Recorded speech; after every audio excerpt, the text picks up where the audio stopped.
Hello, this is Dave Hurwitz, Executive Editor at ClassicsToday.com, here to talk to you by popular demand about Messiaen's Turangalila-Symphonie, sometimes known, if your memory is faulty, as the Tarantula Symphony, or if you live in California, the Temecula-Symphony.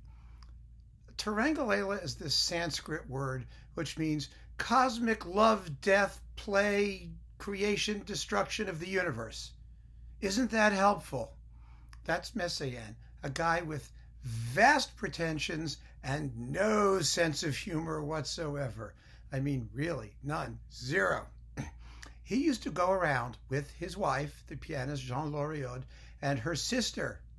His wife was Yvonne Loriod. I have to get them confused. And her sister, Jean Loriod, who was the professor of Ondes Martineau at the Paris Conservatory, and their performances of this work was one of the great traveling road shows in all of classical music. It was a circus. I saw it a couple of times. Messiaen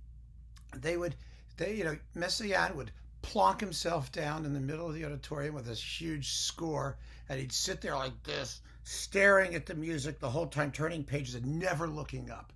Meanwhile, Jean, the Ondes Martineauist, would be in this gold lame dress with her little Ondes Martineau keyboard. In case you're wondering what an Ondes Martineau is, that means Martineau waves. It was invented by Maurice Martineau, and it's similar to a theremin.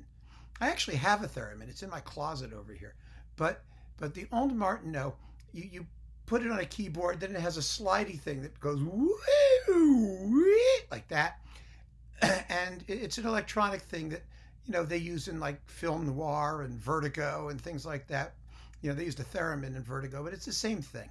All right, basically. She was the master of the Ondes Martineau, and she would sit there, plonking at her keyboard, and Yvonne Loriod, the other sister, would come out wearing this sort of Indonesian batik dress, and she'd sit at the keyboard and just pound the living crap out of it while the orchestra's going nuts.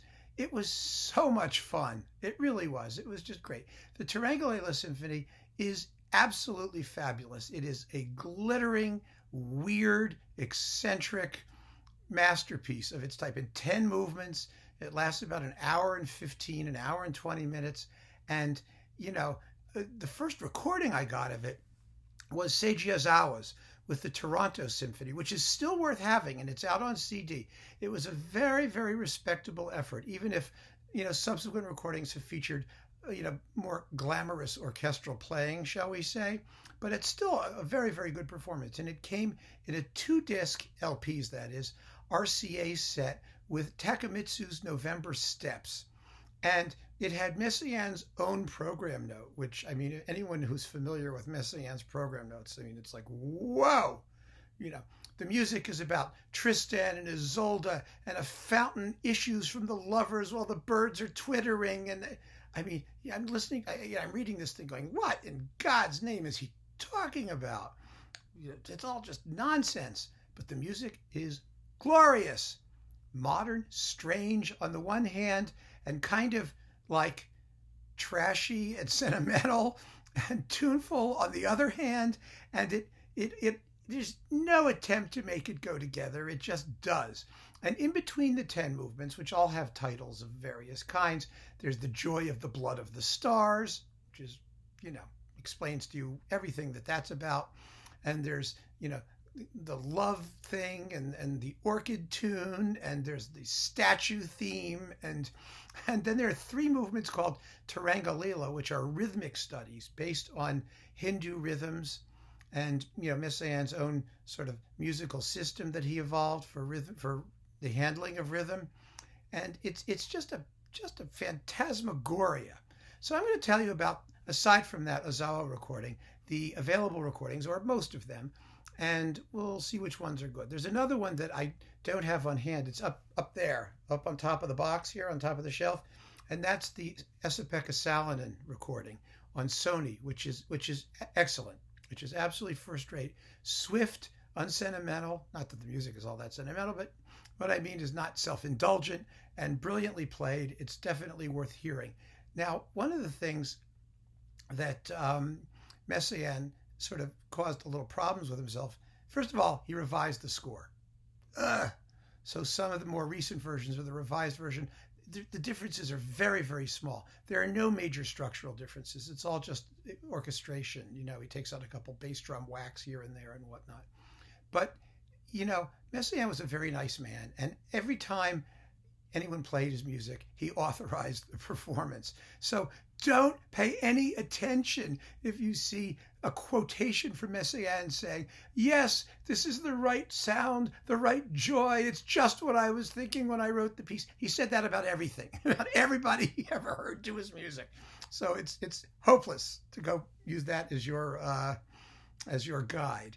Now, there is, aside from Ozawa and Salonen, which are both very good, there is one completely wretched performance you need to know about, and that's Kent Nagano with the Berlin Philharmonic. It just sucks. It's awful.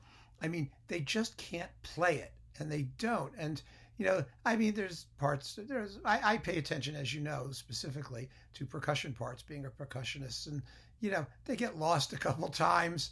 It's really bad. And it's interesting that when Warner issued its Messiaen edition, the recording that they included was not the Nagano. They included the Previn because Nagano it's just bad. And somewhere in the bowels of Warner Classics, they know that. So avoid Nagano if you see it. Another recording that I do not recommend is this one, the Chung on Deutsche Grammophon, with the Bastille Orchestra. It's just soft-edged. It's just a little sleepy. It's not as exciting as it needs to be. Messiaen, of course, endorsed it specifically on the album disc. It's not great. And so you don't have to deal with that either.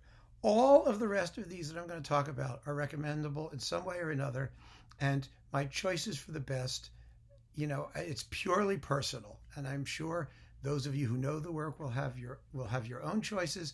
And if you don't know the work, any of these will do you well. They really will. So, Andre Previn with the LSO. This was one of his great recordings with the London Symphony. I mean, it was something to really be proud of, and it's held up extremely well. One thing you want to be sure in recordings is that you can hear the Onde Martineau, because it's so much fun to have, you know, the music going, and all of a sudden you hear, woo! You know, it's just, you got to hear it. You have to hear it double the violins and the love music. You want to hear that timbre. So that's something to pay attention to. Some performances, they just bury it, and I don't know why. I mean, it might as well not even be there. Another surprisingly good recording that no one ever talks about is this one. This is Sylvain Camberling in his Hensler box of Messiaen complete orchestral works. This is a really seriously fine box, and it seems to have been completely dismissed and ignored when it came out, and I don't even know if it's still available now. So I'm not going to spend too much time on it, but it's very good. The next, how many have I got here? 3 versions are all equally recommendable. They really are, for different reasons. First, Juanjo Mena with the Bergen Philharmonic, on Hyperion. This is a very fast, very light, in the first couple of movements version, but it really gets going in the love music, and some of the performances of the Turangalila movements, where you need really careful attention to rhythm, they're fabulous. They're absolutely fabulous. And so I would recommend this very highly. It's new. It sounds absolutely terrific, and you should give it some consideration. Next, my 2 faves. Oh, I forgot. Simon Rattle did it too.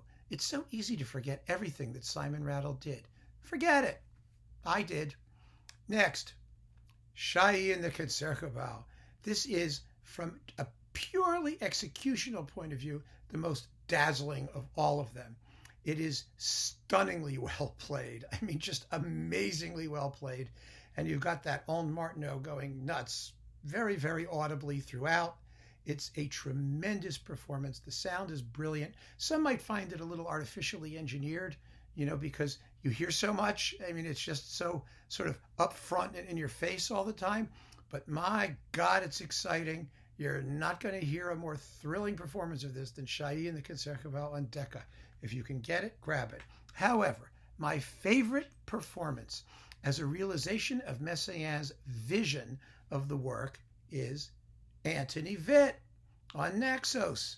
Once again, another triumph by a conductor.